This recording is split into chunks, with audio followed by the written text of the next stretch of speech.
and sit. Are you ready, Kathy? I'm ready. Okay.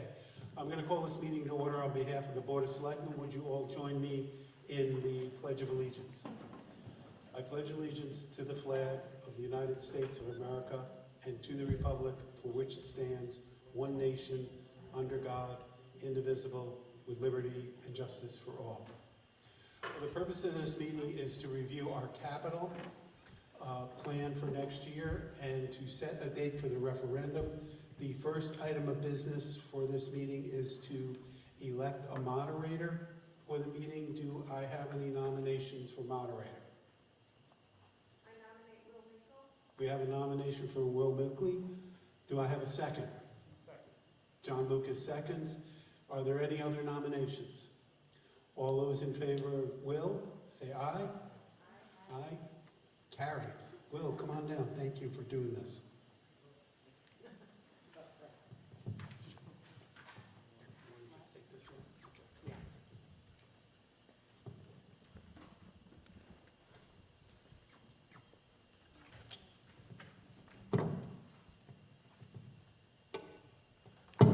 Good evening, everyone. Is there a motion to waive the reading of the call of this meeting? Betsy? And is there a second? Second. All those in favor? Any opposed? Okay, carries.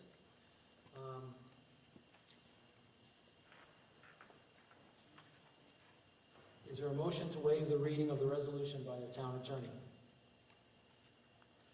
Betsy? Any seconds? John Lucas, seconds? Whoever you want. Betsy and John. Okay.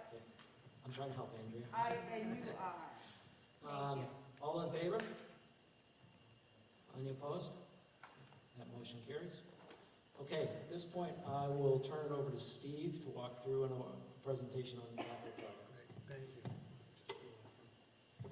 you. So we're going to do a quick review. I'm going to move over here so I can see the screen also.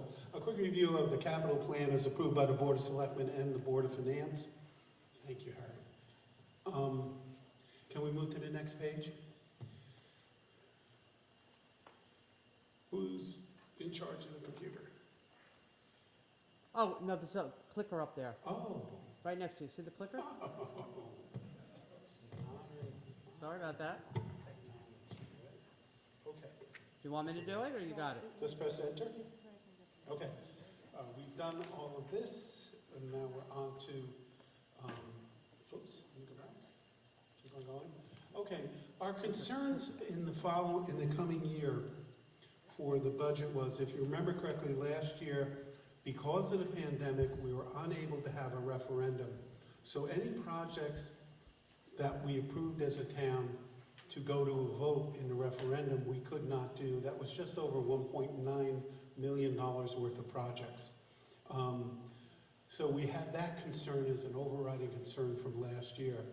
Our concerns this year are maintaining our existing and future infrastructure. I think we've discussed this many times, and I think most board members agree that the town has, in the past, not invested as much in our infrastructure as we need to, and we're working to get over that. We have been borrowing for capital projects, so we want to get away from borrowing. We want to pay more for cash, and just borrow for really, really big items. I think our final goal should be anything over $1 million is what we should borrow for. Anything else, we should pay cash. That's going to take us a while to get to, but it's a worthy goal. I've already, we 3 years ago put together a 10-year capital plan where we asked every single department and the Board of Ed to put together every single capital project that they would have that needed to be done in the following 10 years. We have updated that capital project every year, and we're in the process of updating it again for next year right now. We also have ongoing cuts in state aid. Luckily this year that did not happen based on what we're told right now from the legislature, that we will be funded very similarly to last year. And again, our goals are to move to paying for cash for all but the largest projects, keep the 10-year capital plan up to date, which we're doing, and the creation, and we're gonna do this fall. I suggested this to the boards last year, but we didn't get to it. When we get to the budget season, we think that we need to put more emphasis on actually looking at the capital projects we're doing, have a deep dive on all of those capital projects, and have a very clear picture of the priority of all those capital projects. So we're going to be starting an ad hoc committee. It'll be members of the Board of Selectmen, the Board of Finance, Board of Ed, and perhaps others we haven't decided, who will look at all the capital projects from all the departments, understand what those capital projects are, vet what we believe the costs are, get better estimates on those, and then prioritize each of the department's projects in light of the needs of the entire town. That group will then present to the Board of Selectmen and the Board of Finance and give us a much more in-depth overview of what the capital projects are in the future and what they're recommending for the following year. So that when we get into the budget season, the Board of Finance and the Board of Selectmen are not spending 3 hours going over capital projects that departments have spent literally sometimes tens of hours, 40, 50, 60 hours putting together, and we can give it more considered review, and it'll be, I think, a better way to go. So we're going to do that in the fall and have that ready for the next budget year. So the good thing is we started about 12 years ago, 13 years ago. We were borrowing for our roads, $1.5 million a year. I'm happy to say that we have increased the amount we pay for in cash every single year, and within 2 years we will be paying 100% of that $1.5 million in cash. We're trying to increase the threshold, the dollar threshold by which we will borrow, meaning last year it was $50,000. Anything under $50,000 we paid for with cash. I'd hoped to move that up to $60,000 or $70,000 this year. We didn't quite get there because of the problems with the pandemic and the borrowing last year, but we will continue to move that up. We have moved a lot of the smaller capital items into the operating budgets. For example, we buy about $5,000 to $6,000 worth of laptop computers every year. That shouldn't be in capital. That's a normal operating expense. You replace them every 3 or 4 years. It doesn't make sense to put that in capital, and there are other things that we buy on a regular basis that are small dollar items that should just be in the operating budgets, and we should move them there. We continue to leverage our grant applications with phase 3 and phase 4 of the streetscape. We're paying over 80% of those projects with grants. Phase 4 is over 85%. We got a very good grant, a LOTSIP grant for that. And so we'll continue to pursue grants across the board, particularly to pay for these big projects. We're going to also prepare our budgets with the worst case state aid scenarios. In this sense, we are much luckier than many other towns, and I'm saying this with tongue in cheek, because we get much less aid than other towns from the state. This year we'll get about $1.9 million in aid, both for the town and the schools. In comparison, Bethel, our next door neighbor, gets $11 million in state aid. They have about a $90 million budget, and we have about a $76 million budget. So the state aid to the town is about 2.25%. In Bethel, it's over 10% of their budget is state aid. So if you get a cut in state aid, for them, remember the governor 2 years ago wanted to cut all grants to all towns? We had to make up $1.8 million, so we put together a plan to do that. Bethel would have had to make up over $9 million. There's no way they could do it in their existing budget. So in a sense, not getting as much state aid protects us from the vagaries of the state legislative process and how grants are done. We want to continue to support the capital budget at levels that keep taxes at reasonable rates. It's constantly a balancing act. How much do we spend in cash for projects? How much do we borrow? Versus how much are people's taxes going to increase? If everyone remembers 2.5 years ago, before we approved the school project, we put together a 10-year plan that envisioned every single expense, every single revenue for the next 10 years to show where we would be if we did build a new school and spend the $78 million. That has helped us a lot because it's a guide for us to understand to keep taxes at reasonable rates while still providing the services that we need to provide to our residents and hopefully improving them. And then, as I just said, we work within the 10-year capital plan. We're updating that now again for the Board of Finance. We hope to have it for them for their next meeting. Now, this is a quick cut on that 10-year plan. So 3 years ago, we put together that plan, the 10-year plan. And the first column is what our 10-year model said we would be spending, then our proposed budget for this year, and the difference. On the town operations, we're almost 2% below the plan in spending. On the education operations, we're 0.16% over the plan. Bonded capital projects, we are over, but primarily because we didn't borrow last year and we had to roll some of those projects into this year. On actual capital spending cash, we're down 32% from what our plans proposed. Overall, we're down 2.26% under that spending. Debt service is down 17%, but as you can see, it's going to be going up over the next few years significantly. And then on property taxes, our grand list went up 0.91%, which is good, almost 1%. Our estimated total taxes are down 5.31%, which is good. And the mill rate from the plan is down over 6% from what that 10-year plan that everybody agreed on said we would be. So we're meeting the plan or exceeding it. And I just want to go over quickly each department on what we're planning on spending. In general government, every 5 years we do a revaluation. It's about $500,000. We've been putting the money away every year. The reval is happening right now. And to finish it for next year, we need $31,000. So we're not coming out with $500,000. So that's good.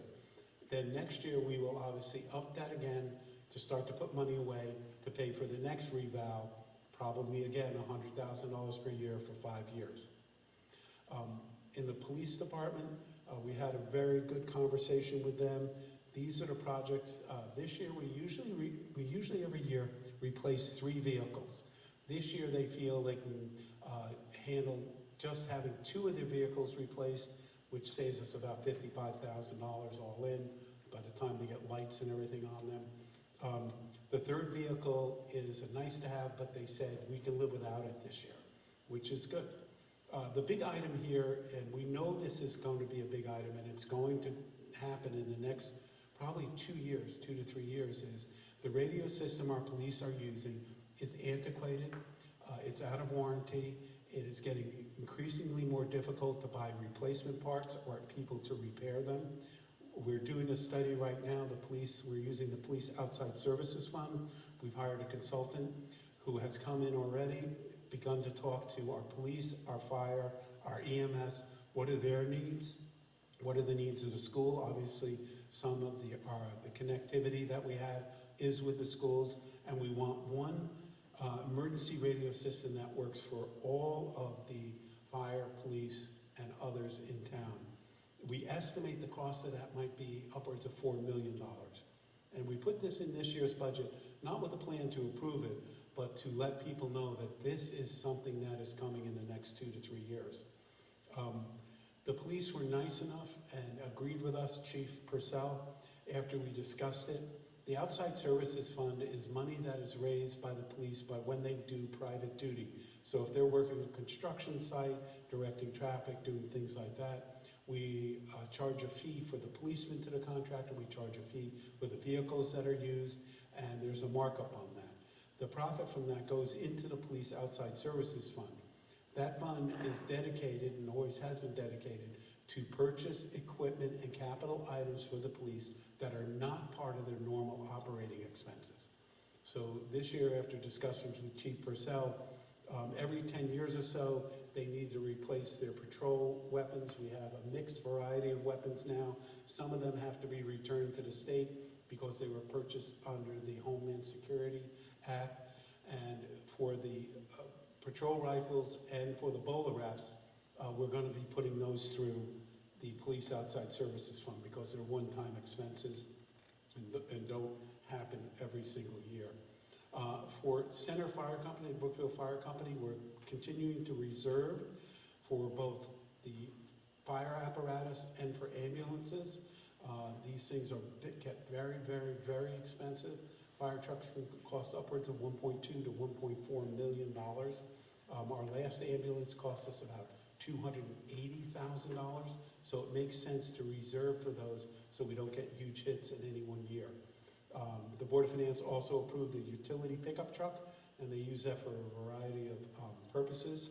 And they do have an HVAC control system that is not working properly, so they agreed to do that. And we have a $14,000 from prior years to put against that, and that's why you see that in a negative number surrounded by parentheses. That's a negative.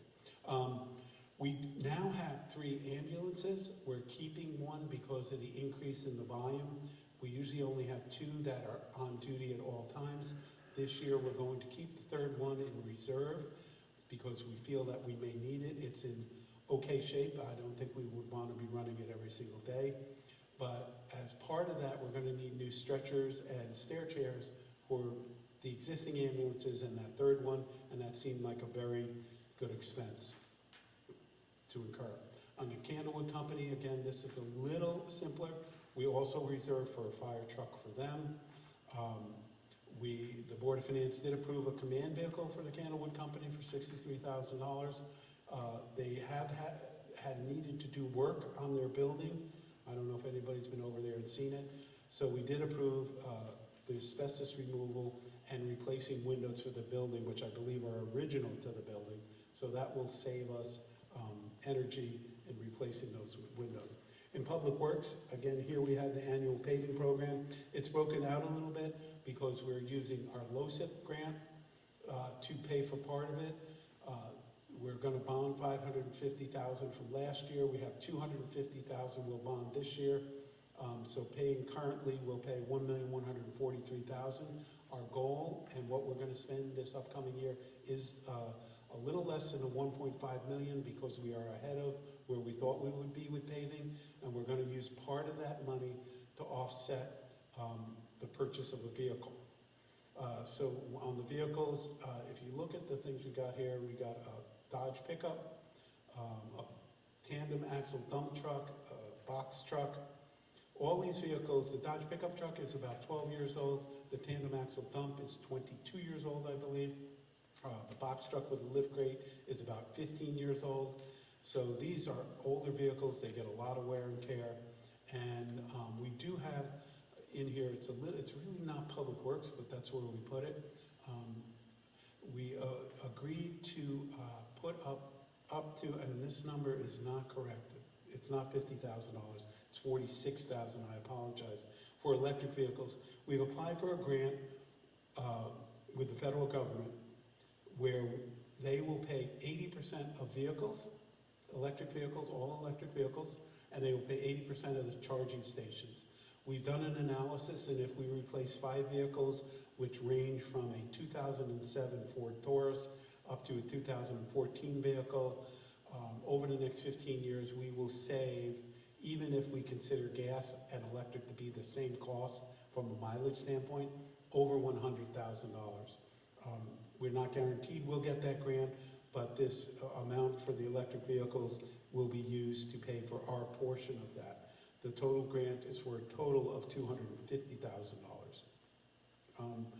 We did agree after many years of discussion on the library, on our buildings. The library, if you go over and look at their windows, they are literally rotting and falling out. We've had a discussion for as long as I've been first selectman about replacing them. The boards did agree, and so that is in there to be bonded this year. The senior center, we're doing a quick $7,000 fixed carpeting so nobody trips. We are going to do some work on the town hall parking lot and sidewalks, and this is primarily the $54,000 is to replace the concrete in front of the building.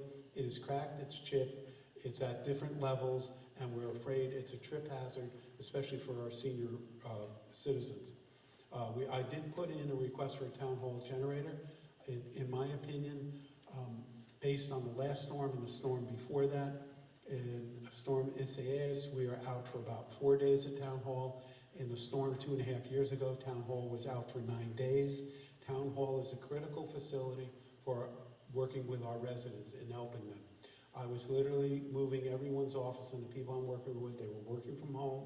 They did not have internet. The power lines were down.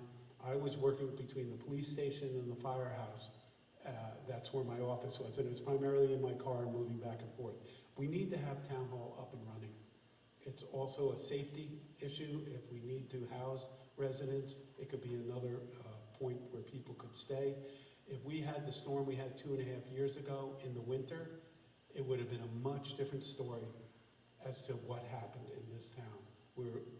Unbelievably, I think we were lucky it happened during nice, calm, warm weather, except for 15 minutes, right? And then all hell broke loose.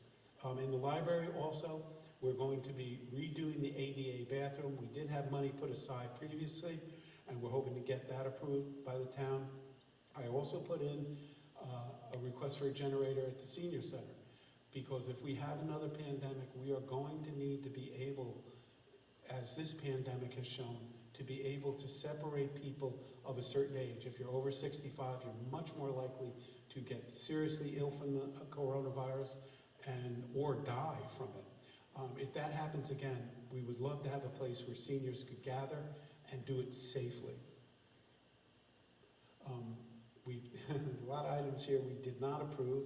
We did approve an architect fees for a new library, and this is to start to envision what Center School might look like as a library. Center School will be empty a year from this June, and we don't have the money right now, and the 10-year plan calls for a new library much later than next year, but we need to plan for it so we can start to get residents ready for it and to understand the need for a library, how important it is that we continue to grow our library for our children and for our residents. We had a phone system in here for the library. They do need one desperately. And if I want to call Yvonne Check, I have to dial a 9-digit number. But we're going to try to coordinate and work with, when we build a new school, they're going to need a whole new phone system. The town's phone system and the Board of Ed's phone systems are both coming out of contract in the next 8 to 12 months. So it made sense to look at all of those as one project. Now, the school will pay for their phones and the town will pay for ours, but I think we can get a much better deal if we bring many more phones and many more facilities into the project, so we're going to try to do that. For parks, building and equipment, this is some pretty standard things. Our zero-turn mowers we're replacing, the Bobcat, Toolcat, utility vehicle replacement, and a dump truck with a plow and a sander. For most of these projects, their useful life is about 7 years, and these have lasted, the ones we have now, we've had a lot longer than 7 years. We were not able to meet every single requirement of every single department, as you can see here, but we did the best we can. On the parks maintenance, we're going to do quite a few projects. Kids Kingdom, Town Hall, we're going to replace the stairs from the parking lot down to the gazebo. We're going to add netting to add a baseball field to the Cadigan Park. So this netting will go in one corner of the turf field so we can add a baseball field, because as you know, we're losing 2 fields for a certain amount of time at the new school. So in order to try to replace those, this is a temporary solution and seemed like a good one to do. We're also going to maintain our facilities, turf dress the Cadigan field so it's safe. They take up the little rubber granules that they put in, they top dress it, they clean it, and they add more rubber granules so the kids aren't hitting hard surfaces. That's pretty much that. We are this year, after saving up, going to replace the back turf field at the high school. The condition of it has gotten to the point that to repair it our estimate is somewhere between $50,000 and $100,000, and that would be a 2-year, maybe 3-year repair. These fields, they typically have lives of 8 to 10 years. and we're looking at way more than that. Both those fields at the high school have been there 12 years. So the one in the back is in worse condition. We're going to replace that this year, the entire field, and then we hope to do the one on the football field next year. We have reserved for the stadium, for the football stadium turf replacement, we put a reserve of $150,000 so we don't get a big hit. And also we talked for years about the tennis courts at the high school, and we're reserving for that. That project will cost somewhere between $300,000 and $600,000. That depends on a couple things. One, if we do the kind of surface we have there now, or if we do the tension concrete, that lasts a lot longer. The other consideration is going and adding 2 tennis courts to the project. So that's why that is $300,000 to $600,000. A decision has not been made, but again, in the fall when we have our capital committee, they'll start investigating it, looking at it. I can tell you that the demand for tennis courts is phenomenal, especially now people have started to play pickleball, and we're having the fight between the pickleballers and the tennis players, and it's a good thing, people are exercising, but we could clearly use more facilities. In the educational side, we have in the past, needed to do projects that we had to put off. So these are the things we have in there. We're going to replace the guidance wing the roof and the AC in the guidance wing. We're going to do a fair bit of replacement of the plumbing and fixtures. And if you look at this, the ones that are in green, I should have said this earlier, are projects that were approved last year but never got to referendum. We're going to redesign the boys' locker room. We had pre-approved that, but they needed an additional $35,000 to finish the design. And the actual construction of the boys' locker room renovation will be about $1.3 million. And then we have security measures, that we don't talk about the details of those, but we do need to do that to keep our students safe. And we're going to continue to do some paving and concrete there. At the middle school, for the last 3 years, 2 years at least, we had replacing the electrical service, so the boards agreed to do that. And the other items we have decided to hold off on doing. We are going to replace a 15-year-old truck that the schools use for maintenance and for carrying materials around. It's 15 years old, it's falling apart, it's not worth anything, it's costing more to maintain it than it would be worth. And that would be it. Now I will open the floor to any questions or concerns or statements. If you would like to speak, just come up here and you can, if you could say your name and your address, we'll address any comments that you have. Thank you. Any comments? Does anybody want to speak or have any comments? Did I do that good a job? No. That can't be. Mel. Let's make sure that's, when you get to it, can you make sure it's on? If I turn them both on at the same time, they squeal.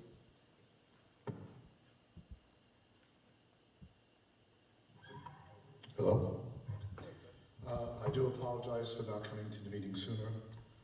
But when I walked in, there was something you were mentioning about $425,000 for windows for the library. But at the same time, a few seconds later, it was mentioned that we're looking at center school for the library. Why are we spending the $425,000 now? The windows are in a state of such disrepair that they're becoming dangerous. We will be using the current library building. Remember, the library is not moving for at least 5 or 6 years. Okay. So we need to keep that building in good shape. At any case, we would be using the current library for some town purpose in the future. The windows have gotten so bad that, as I said, it's become dangerous. So regardless of what we're going to use it for in the future, we feel it's a good investment. Even if it's in the historical district, so we would have to be careful. We could possibly lease the building out to a not-for-profit or someone else. But to lease it out with the windows in the condition that it's in right now would be very difficult to do. And it'll also save us quite a bit on heat and air conditioning. I appreciate the answer. Thank You're you. welcome. That's a good question, because if you go, why are we fixing a building that we're planning on moving out? But we've got to remember that it's still a town building, and we still need to maintain our resources. Is there anyone else who would like to make a comment? Hey, Steve, can I ask a question? Sure. This is Will Meagle, 58 Tower Road. Right here, Steve. You had the boys' locker room on there in the spirit of Title IX. What about the girls' locker room? The girls' locker room wasn't in anywhere near the shape that the boys' locker room is. There's no doubt in my mind, in the spirit of Title IX, you have to make sure that all of these facilities are equal in quality and accessibility. The second thing with the boys' locker room is there is a plan now to allow access from the outside to use the bathroom facilities. We're not going to add them off the building or anything, but I know all the people who have ever been to a football game, a soccer game, a lacrosse game, it would certainly be very pleasant not to use a porta potty, which has had 500 or 600 uses that day. So that was the plan. And the girls' locker room is on the overall project list. If you remember when Tecton came in to design the new school, the first thing we had them do was go through every single school building and list every single thing that needed to be done. That list is about this thick. And the girls' locker room is on there. Does that answer your question? Yes, thank you. No, it's a very good question. And The girls' locker room was just rebuilt, redone. was it? The girls' locker room was completely renovated when we did the renovation to the high school 10 years ago, 2005. The girls' locker room is beautiful. They've done a very good job. I will commend our athletic staff, because they have done a very good job in keeping that in order. The boys' locker room looks like it was built in about the 1800s. It's that bad. So the problem that well, not the problem, but it's great that we're going to have access from the out. My name is Harry Shaker, 87 Long Meadow Road, because I do want to make a comment. You need access from the outside, so this is going to be beneficial, but at a football game you may have anywhere from 800 to 2,000 people, many who are going to want to use the bathrooms. So in the long run, do we want 500 people coming into the school using our bathrooms? So there is a project that is in the works looking to put a facility out there, a consignment and bathroom facilities building out there. It's been trying to be generated through private funds, but we're looking to maybe possibly make it a capital venture. I also wanted to say, as far as the fields go, I know people hear the amount of money that it takes to build a new field. These two fields that we have in the field of Cadigan it can't be stressed how much of an importance that is to this town with all of the activities that the kids are doing. If these were grass fields, you'd have so many injuries because they wouldn't be grass, they would be dirt. So this is an investment that took a long time coming for the town to do, and yes, we do have to replace them, but they are absolute necessities for the kids and for adults, and they also generate money. We have at times had colleges come in and use our fields because of issues they had with their fields. The other thing that I wanted Steve to talk about was we're not just adding 2 police cars. There are cars that they are going to release, and they will be reprogrammed into other departments. And I just thought maybe you could just explain how we did that. Yeah, our police cars get usually 2 or 3, at least 3 lives. So the first thing that happens is we have a police car. It's got the full lights on it. It's fully capable of being a police car, but perhaps it's not as reliable as we need it to be for our standing police force. So we move it into the outside services category. And policemen use it when they go to construction sites and things like that, where it's not as critical for a vehicle to be up and running 24 hours a day, and we have a pool of vehicles there. When it gets past its life in the outside services fund, we take the lights off of it, we take the sirens out, and then we offer it to the town departments. And we use them in land use and fire marshal, and these cars at that point in time are probably 10 to 12 years old. We get another 2 or 3 years out of them, hopefully, and then we sell them. So that's a good point to make. Thank you, Harry. Would anybody else like to make a comment? Okay, back to you, Will. All right, nobody else? All right, then I'm gonna close this part of the agenda, and we will move on to the voting part. So just for clarity, this resolution needs to go to a town referendum, so we are not voting this evening on this approval of this expenditure of money, but merely voting on to set a date for that referendum is the order of business. So I'm going to ask if I could get a motion from the floor to set the referendum date for Tuesday, May 18th, 2021, from 6 a.m. to 6 p.m., 8 p.m., sorry, apologize, as the date and time for the capital projects referendum, which is the same date as the budget referendum. Betsy approves that? Can I have a second? Here, Mel Buto. Any discussion?